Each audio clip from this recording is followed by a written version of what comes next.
না উঠলে হইব না। আমরা অনেকে মিস করতেছি, কিন্তু করলে কি লাভ হইব হেরা ধর পাইতাছি না। আর ব্যাস মিস করতেছি, কিচ্ছু করার নাই। সাদত মিস করতেছি, কিছু করার নাই। মনার আঙ্কেল রয়ে গেছে, হ্যাঁ সাদত রয়ে গেছে, আমজাদ ভাই রয়ে গেছে, জুয়েলে নাই, মিস করতেছি, কিচ্ছু করার নাই। সেই সাপ সেই সাপ সেই সাপ সেই সাপ।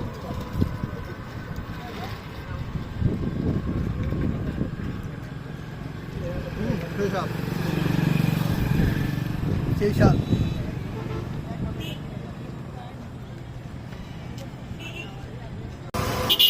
আজকে চলে আসলাম পুরাদিয়া ব্রিজের উপরে। আর পুরাদিয়া ব্রিজের উপরে ফুচকা আর চটপটি খেতে অনেক ভালো লাগে। আর এখানকার বাতাসটা অনেক ঠান্ডা। আর সময় পেলেই এখানে চলে আসি। এবং পুরাদিয়া ব্রিজে প্রচুর পরিমাণের দোকানপাট বসে, ফুচকা চটপটি ঝালমুড়ি। মোটামুটি আমাদের মতো অনেক লোকজনই আসে এখানকার ফুচকা আর চটপটি খাওয়ার জন্য।